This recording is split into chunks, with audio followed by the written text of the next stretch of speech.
Farhana's bag বাফেটে একটার পর একটা ফ্যাব্রিকের ব্যাগে ধামাকা চলছে, তাই না? খুবই কুল ব্র্যান্ডের এই ব্যাগটা দেখেন তো কেমন লাগছে। ফার্স্টেই কিন্তু আমরা একটা জিপার চেম্বার পেয়ে যাচ্ছি 14x12.5।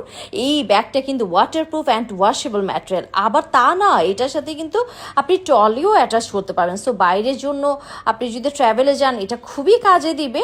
ব্যাক সাইডেও কিন্তু চেম্বার পেয়ে যাচ্ছে, চেম্বারগুলো একটু ডেপথে থাকাতে দেখতে কিন্তু খুব সুন্দর লাগছে, তাই না? ভেতর থেকে এতগুলি কাগজ বের করার পর দেখা যাচ্ছে যে হ্যাঁ, ভিতর আমরা একটা জিপার পয়েন্ট পেয়ে যাচ্ছি।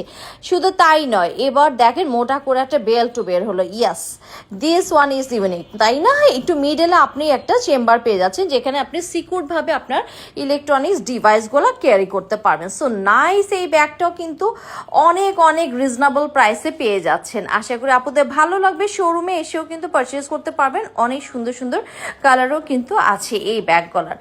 আমার আপুদের বোঝার সুবিধার্থে আমি ছবিগুলো অ্যাটাচ করে দিলাম। স্টিল পিকচার দেখে দেখে নেন কেমন লাগছে, ক্যারি করলে কতটা সুন্দর লাগছে, তাই না? এই ব্যাগগুলো কিন্তু সবগুলি কালারই এখন অ্যাভেলেবেল আছে। আশা করছি আপুদের ভালো লাগবে। শোরুমে এসে শুনেও দেখে নিতে পারবেন। আল্লাহ হাফেজ।